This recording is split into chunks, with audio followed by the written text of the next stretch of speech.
here we are. I'm sure you thought that you wouldn't have another one of these until next WrestleMania season. I'm sure you thought that the era was gone, but the era lives forever because, ladies and gentlemen, welcome to an emergency podcast.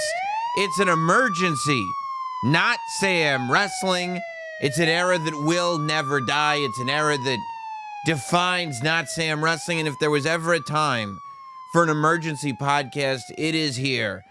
Because we can only guess is Uncle Howdy took over the WWE's Twitch channel. Now, I did not know what to expect. Let's take this from the start, right? I mean, I just want to put this out there. I'm a busy person. I have never had more happening in my personal life, all of it excellent. I have never had more happening in my professional life, all of it excellent. But with all these excellent things happening, it is hard to find a moment to myself. And what did I do? I sat and stared at a Twitch window for well over an hour, watching and rewatching what I would assume is the Uncle Howdy feed. So, you know, I live for this stuff. We live for this stuff. This is what this is all about. Ever since the White Rabbit mystery from a couple of years ago, which was the return of Bray Wyatt and the unpacking that we did of that here on Not Sam Wrestling over the past couple of weeks, as the Nightbird QR codes have kind of picked up steam and the clues have gotten more and more in-depth. We've been unpacking them tremendously, and today was an epic day in the world of these Nightbird QR codes. So this is where it starts, right? It starts, if I could direct your attention to the QR code that we got on Monday Night Raw. We are officially at a time where maybe in the beginning, I was like, oh, that's interesting. There was a QR code. At some point, I'll look up on Twitter what that was all about.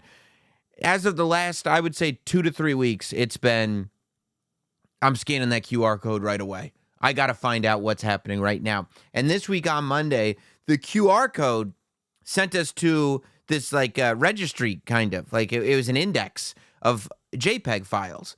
And you go down the list and just, you could click on each JPEG and look at what it was. And each JPEG was an image of, that looked like you're just taking on like a whatever, cell phone camera or something. And it was notes that had been written. And they said things like, you know, I want to, whatever they said. It was all different writings. They were all similar to stuff that we've seen in previous Nightbird QR codes.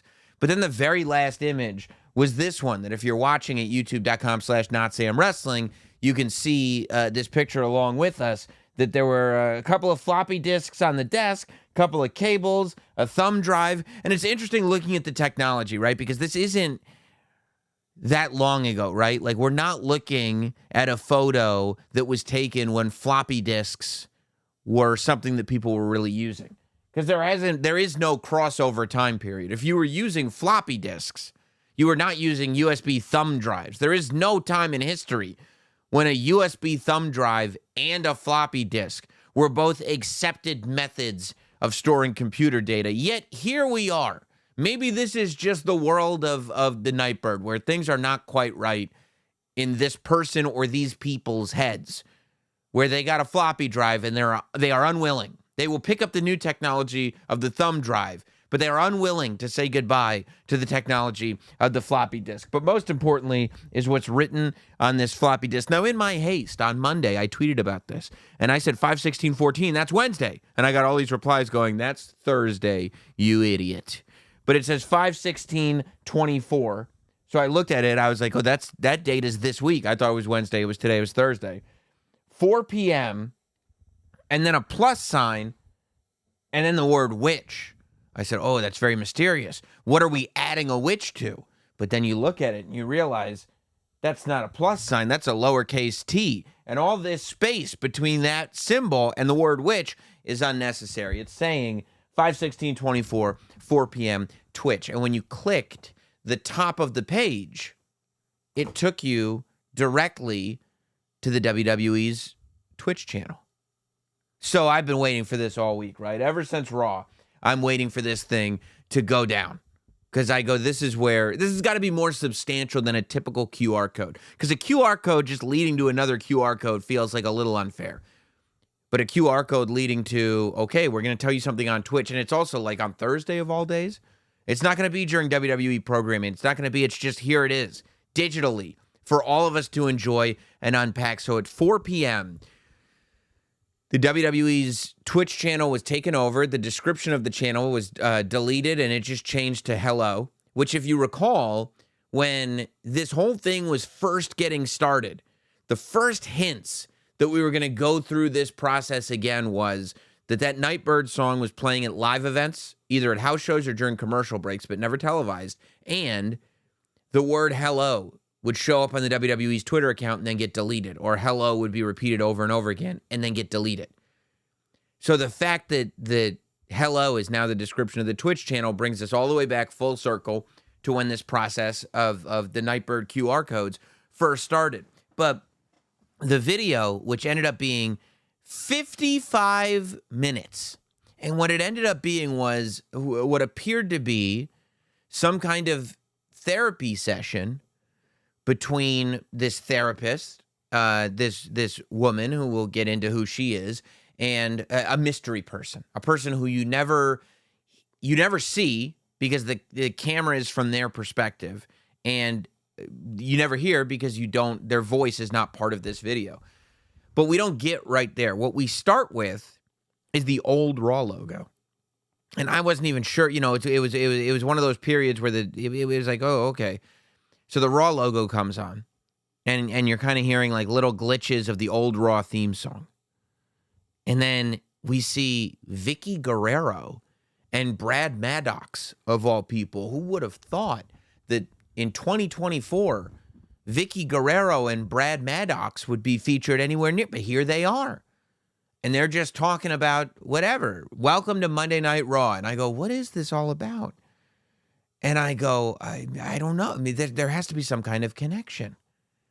And then Justin Roberts is the ring announcer, and he announces Kane. And Kane comes to the ring. And at first I go, oh, maybe this is just like kind of like a flashback because Kane was one of the early victims of The Fiend. That was the first thing that popped into my head. Kane was one of the early victims of The Fiend. But I won't talk to you about my full analysis of everything that happened in the video until once we're done talking. But I want to say right here at the top that I did. I felt so proud of myself because I go, okay, first of all, what year was it? Because I get, once we get into the 20, late 2000s, say 2008 to 2015, 2016, kind of gets a little blurry for me in terms of what year were things happening. Things are just moving so quick. I go, what year was it that Vicky Guerrero and Brad Maddox were running Monday Night Raw? I go, 2013. I go, okay, all right. And then I start cross-referencing. I go, well, 2013, is that when Bray Wyatt? And I go, oh my God, no. I'm getting goosebumps just thinking about it right now. And I Google Bray Wyatt Monday Night Raw 2013. The debut of the Wyatt family. I go, when did this happen? It was like July. I don't remember if I wrote it down. If I didn't write it down, shame on me. But it was July, maybe July 7th. Yes, July 8th. I did write it down. No shame on me. July 8th, 2013 was the Monday Night Raw that the Wyatt family debuted at. And I go, no way. And I rewatch it. And what we saw at the beginning of this video was the introduction of the July 8th, 2013 episode of Monday Night Raw on their way to Money in the Bank. That's why there were ladders in the ring. And then we saw the introduction of Kane. The introduction of the episode of Raw where the Wyatt family, Bray, Luke Harper, and Eric Rowan, would debut in person outside of the vignettes. And then the Kane introduction was because that was the segment where the Wyatt family would debut. That's where they attacked Kane and made their first impression coming out of NXT on the WWE main roster. This is not The Fiend. This is not Firefly Funhouse. This is going all the way back 2013. The Wyatt family showing up on the main roster for the first time was that episode of Raw that we had featured to start this Twitch stream, which is already mind-blowing. Now, we're seeing a lot of glitches, a lot of rewinds as this episode of Raw is the clips are being shown. And, the ring announcer voice is slowing down and everything. And then we go in to this room. And immediately I look at the room and I recognize the room. I recognize the floor in the room. I recognize the mirror on the wall. This is clearly the same room in which the photos of the notes that we got on Monday night were taken. You could see on Monday night, on the QR code on Monday night, one of the photos was a poorly centered mirror. You could just see the top of the mirror and the sort of framing around it, and then the wall above it. Well, immediately I saw that mirror on the wall. I see that's the top of the frame, right? I see the floor. It's the same floor that the notes were on. I see the chair. It's the same chair. Everything is the same. And then I also thought it was interesting because it goes back to the floppy disk and the USB drive existing simultaneously, where to me, I felt like this was clearly shot on a phone. If you look at the therapist's office, the chair that she's sitting in, it looks like she's got a cup of coffee next to her. The cup of coffee looks like a modern cup of coffee. There's no straw sticking out. It's the lid that like Starbucks will put on where you can sip it, but it's clear plastic. That's only a few years old. Like, this isn't something from the VHS era, right? This is Starbucks era. This is modern day. So that's my interpretation anyway. And I also find it interesting that the look of this video is that it was shot on a cell phone.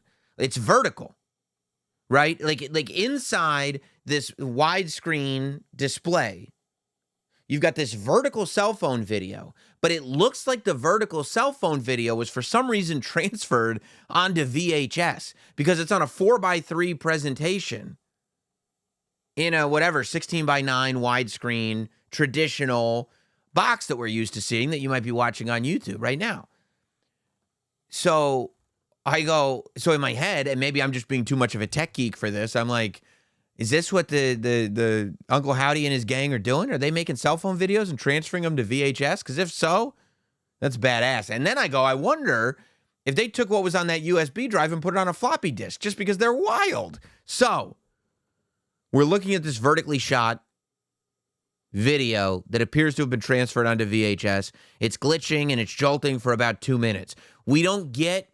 I didn't get, at least, I won't say I'll say I didn't get the impression right away. And I'm coming right off of this, so I may miss some stuff. I don't get the impression right away as to whether this is meant to be a first-person shot thing, whether this was meant to be something surreptitiously recorded, meaning somebody had a hidden camera on them, whether it's not even supposed to be a camera, we're just supposed to be looking at a room,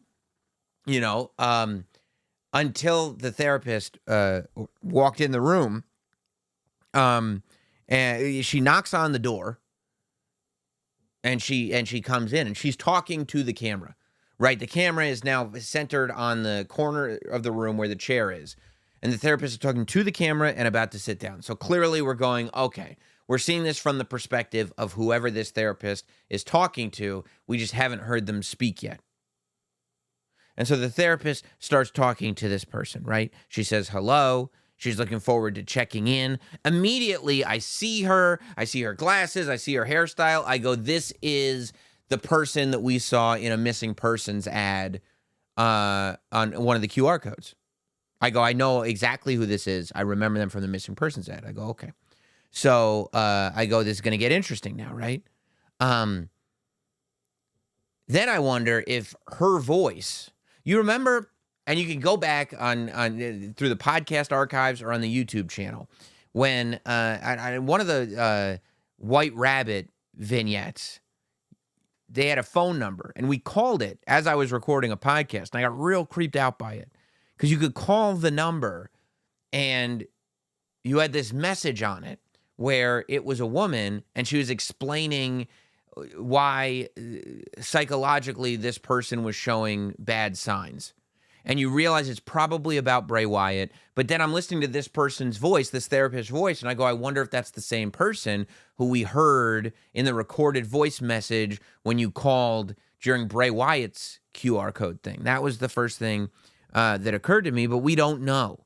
She starts asking questions of this person who she's seeing, and at first she's getting no answers. And at first, I'm wondering, is this person somehow taking their voice out of the video? Because you hear ambient room noise. So it's not like they just cut the audio out. You hear her talking, and it's ambient. She's not mic'd, obviously. And then you hear the sort of ambient room noise of that static. So I'm going, are we to believe that she can hear this, but we can't? Is this, what's going on here? I'm wondering at first. And then the flashes start going, and I can't get into every single flash that we saw because they were happening a lot and they were quick. But one thing that was omnipresent in the flashing was the veiled figure that I think most of us associate with Sister Abigail. This is something that we saw during the Funhouse Wyatt run. This is something that we almost saw Wyatt himself with the veil on when they were going to do that Survivor Series match with Demon Spice, Pumpkin Spice, Finn Balor.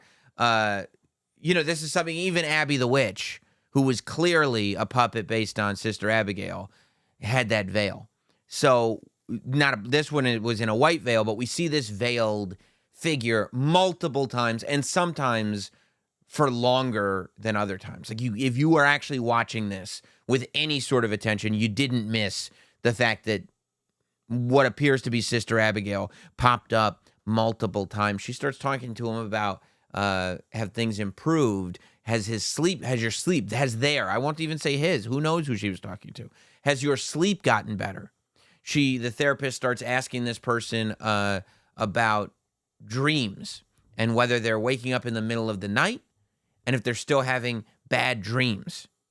Now, as she's talking about these bad dreams, the symbol that we've seen throughout all these QR codes keeps popping up and popping up and popping up, right? And then as she's talking, we're seeing the visuals from the previous QR codes that if you've been tracking this thing over the weeks, you've been seeing. And this becomes thematic because a QR code pops up pretty early on, like within the first 10 minutes or something of this video. The first QR code pops up and you scan it in. It's, I believe, the first, or it's one of the early QR codes of this whole thing. And I guess it relates to, or it's popped up there at the same time she's asking about whether he's eating, or whether this person is eating, or whether this person is sleeping well or not. She starts asking, are you being more social? Are you seeing more people? And that's when the thing starts flashing that says, I didn't fix them, I accepted them. These are the visuals, again, that we've seen as these QR codes go. It goes back to the Statue of Liberty quotes from previous QR codes, where there was that visual of the plaque that said, give us your tired, your poor, your weak. The plaque that the Statue of Liberty holds. I thought back then, and I still think now, that this refers to whoever this is, feeling like he is taking the tired and the poor and the weak and the people that have been cast away by the WWE and bringing them in and accepting them. And again, as it says here, not fixing them, but accepting them for who they are, seeing what makes them special the way others did not, and creating something with, what this person thinks is beautiful out of it. She asks, the therapist asks, are you having episodes where it's difficult to determine reality from imagination? And there's still no answers to any of this stuff. We're just seeing glitches and stuff like that. And then she takes a piece of paper from him. He's drawn him, or this person has drawn her a night bird. And she says, you're quite the artist. And then another QR code pops up. And it's the night bird with the Liberty quotes that we had seen earlier. And what you're seeing is they don't come up in order. But throughout this entire exercise, this 55-minute video, which is just kind of the long-form, full therapy session that whoever this is got. Throughout this thing, most, if not all, of the QR codes that we've been seeing all popped up. And it gave me the feeling that, like, this is the culmination. This is sort of the package of everything. that if you haven't been following along the journey, let's bring you up to speed. You're going to, I mean, the stuff that you're going to have to decipher, because the original, that graphic with the red background and the lettering that you kind of had to puzzle together had come up earlier in the thing. Everything that you might have missed was featured in this 55-minute video. However, you might have missed it. And that was part of, that was thematic to all of this too. She starts reading the notes that he's giving her. And then the graphic comes up. Can you keep a secret? I set them free. I accepted them. They were broken, is what it says on the graphics. And then remember the derisive video that we talked about a couple weeks ago on the podcast came up as well via QR code. As she's reading the notes now this patient is giving her notes. And I start to wonder, like, oh, okay, maybe this is what we're seeing. Maybe he's not speaking. Maybe it's not that his or her answers are not part of this video. Maybe it's that words never came out of this being's mouth. And instead, all the communication was happening through these notes. Because as the video goes on, the notes become a bigger and bigger part. And she reads the notes out loud, the therapist, as they give them to her. And as she's reading them, you go, oh, these are all the notes that we saw on Monday Night Raw. These are all the notes that we saw when that QR code came up. The therapist asked about this person's childhood and early memories. And we can kind of hear them making noise, but again, no voice.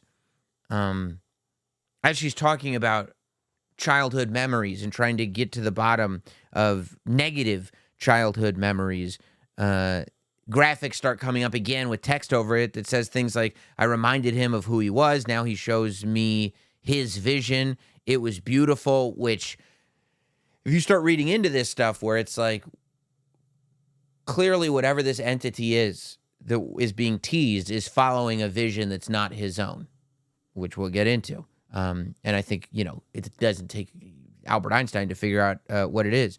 So she gets this note, and the therapist goes, who is they? Who is they referring to? She's reacting to him. She's taking more notes from him. She says, what was it like growing up in your family? A thing comes up that says, we can be family.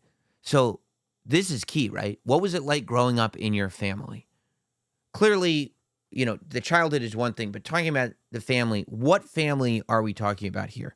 If this is along the same lore as all the Bray Wyatt stuff is, are we talking about the Rotunda family? Because now as an audience, now as a fan, ever since that documentary came out, because when did the teases start?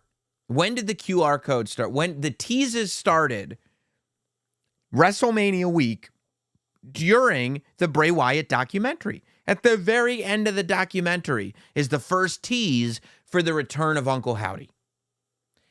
Everything counts. It's rule number 3 on Notsam Wrestling. So when the question comes up, what was it like growing up in your family?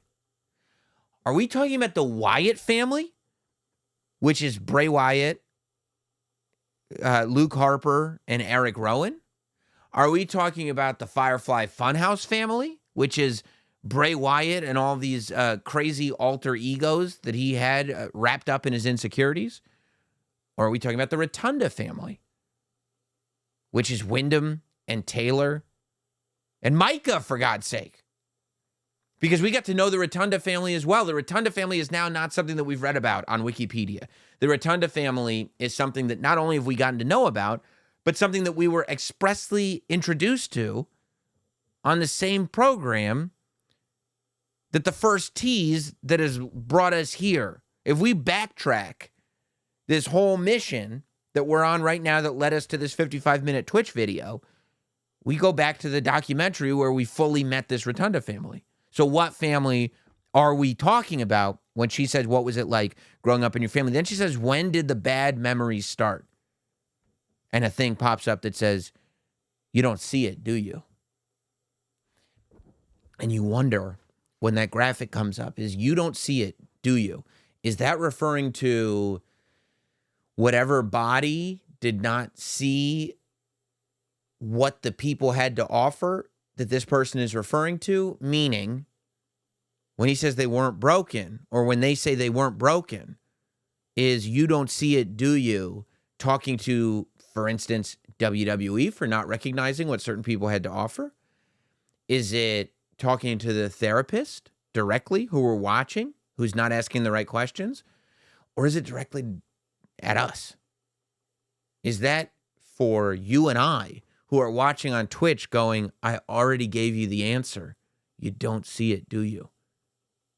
It creeps me out just thinking about it. That's one of those things. Like, you don't see it, do you? I'm right behind you. It's so weird. It's so creepy. So, it says, you don't see it, do you? And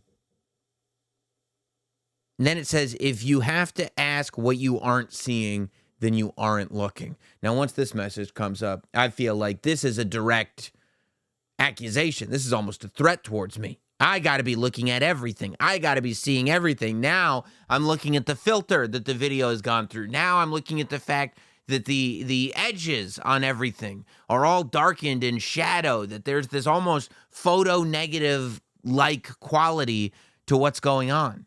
I'm looking at the fact that because of the way the lighting and the filtering is changing, that when the therapist gets off of her chair, the chair, when it's empty, is glowing. I'm looking at everything now because I don't want to miss a thing. It keeps going back to a first-person shot. When the glitches come in, there are two things that struck me. Number one, this whole time, there have been references to a cave. We were in a cave. I was in a cave. I found them in a cave, and now we're free. They opened the door. They did this.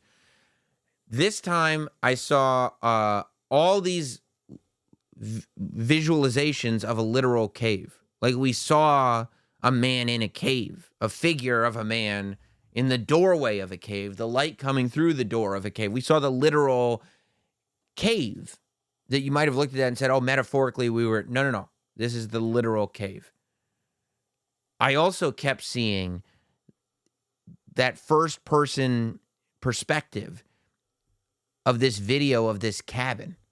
It kept going back to what I thought it looked like being on the outside of a cabin, where it was like the wooden door and the wooden sort of porch area. And I don't, maybe this was the Wyatt cabin. You know, who knows? I don't know.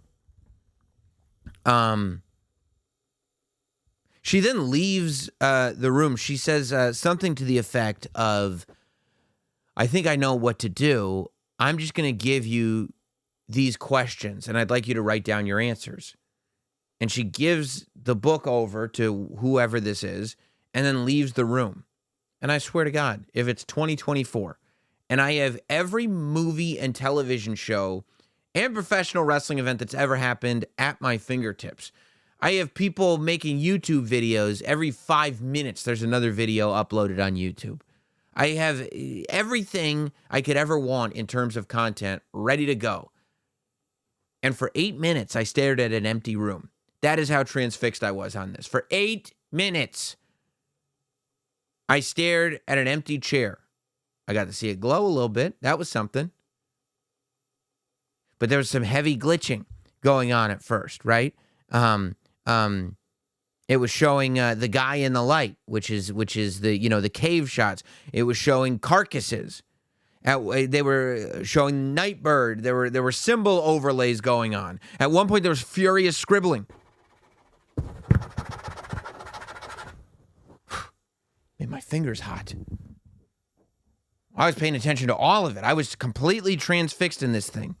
And then she comes back in, right, after 8 minutes, and we actually see there's a shot of what we get. And we see the notebook. And the question, she writes, how are you doing? And the answer is, I crawled out of the cave so I could set them free. So then you go, oh, maybe, first of all, crawling out of a cave to save people depending on how you unpack it, does bring up questions about the resurrection and the fact that there was a pretty significant leader of people who, after what people thought was his demise, rose and came out of a cave and so he could save people. I'm talking about Big JC, Jesus. Now, I'm not saying that that's exactly what they're saying, but there's a lot to caves. And the fact that this is, I crawled out of the cave so I could set them free, means that it wasn't like there was a whole group of people in the cave. It was one person in the cave, and this is the leader. What are your goals is the question. This person says to remind them. To remind who what? What challenges are you facing? I'm afraid they won't understand is the answer. And then finally, how do you feel? I finally know my purpose, and soon everyone will see. And you're like, whoa. Whoa. Okay, here we go. So, she's reading this back, right? She's reading back all the answers to the questions. And these things come up, that we've seen before in all these QR codes. You will understand. Remember who you are. We believed, we believed. That graphic started popping up. The therapist goes, I'm glad you feel like you know what your purpose is. And then it says, now we understand the prophecy. Okay, this is all very important. The smiley face note pops up. There's a note that we saw in the graphics, in the images from the Monday Night Raw QR code with the smiley face in the corner of the paper. But she reads it, and then she says, who is them? Who are these people? And that's when it gets real glitchy. And then the article pops up that we've seen before about a local woman who's been reported missing, and it is confirmed. You look at the photo, you can clearly see that it's the therapist. When that article comes up, it's out of that vertical shot. We're now in 4x3, which is the square kind of old school TV framing, and the video is clear. This therapist's name is blacked out in the article. It says she's 31. She was last seen in her home, which is also her office. And then the video ends with this. And you can see, if you're watching Notsam Wrestling on YouTube, you can see that there's clearly a person here. Whether this is Uncle Howdy or somebody else, it is extremely hard to see. However, what is truly fascinating is that this was moving. You could see their hands come up at one point. Their hands came up and came back down. And I mean, I will be staring at this. This is like a magic eye, except the most complicated magic eye I've ever seen in my life. So that was kind of the video. So here are a couple of key things, right? This, to me, feels much more menacing than the White Rabbit ever did. The White Rabbit was about Bray finding himself. This is something else. This feels evil. This feels bad. This doesn't feel like, I'm here. Hello, everybody. This feels like, it could be kind of a psychopathic, violent thing. I looked up this article, right? Now, it's very interesting, right? So this therapist, apparently, if you go back, I saw somebody else pointed this out, and then I went back and saw it for myself. So I can't confirm or deny it because I haven't seen anybody's names, but physically, they do look alike. When SmackDown first moved to Fox, the WWE made a series of fun commercials announcing that the move was happening. And one of these fun commercials was The Fiend going into a therapist's office. The Fiend sat down and the therapist said, well, I was expecting Bray, but Fiend, I'm glad that you're here, and talk to the Fiend about a problem with dual personalities. And the Fiend did not respond to anything. And then the lights went out and the Fiend music played and the lights came back on. The therapist was gone. But apparently that therapist in that commercial is the same therapist that's in this video. The same human being is the therapist in this video as was the therapist in that commercial. And in that commercial, that therapist is talking to somebody who's not talking back. We see it play itself out again. Is there a possibility that we're watching an old video of The Fiend? Possible, but I sincerely doubt it.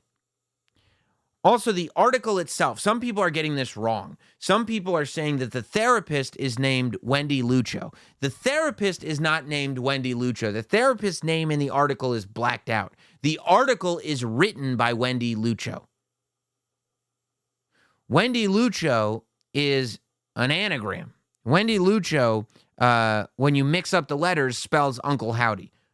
Wendy Lucho is a very odd name, but when you mix up the letters, it's Uncle Howdy. And when you realize that this could be an anagram for Uncle Howdy, and you realize that this is the same therapist that was in that commercial with Bray Wyatt, the question is what we're seeing really happening, or is this a psychotic episode from Uncle Howdy? We see now we understand the prophecy. That really hit me. Now we understand the prophecy. Oh, I feel so good because now I know what my purpose is. Now I understand the prophecy. That's to say that earlier, this person did not understand the prophecy. When I read that, I go back to, and it was the word of the red, which we talked about on the podcast before, was also, that graphic was shown on this Twitch video. The word of the red, I take it as Bray Wyatt. So I take, we understand the prophecy, and finally we understand now, we're ready to do this, to mean that while Bray was still alive, this person did not fully comprehend what Bray Wyatt's message was. But now, he fully does. The problem with that is that Bray Wyatt not being here to confirm or deny it leads to the ability for somebody to misinterpret what Bray Wyatt's messaging was. This leads to somebody looking at what Bray did and trying to do what Bray would have wanted to do, except this isn't what Bray would have wanted to do.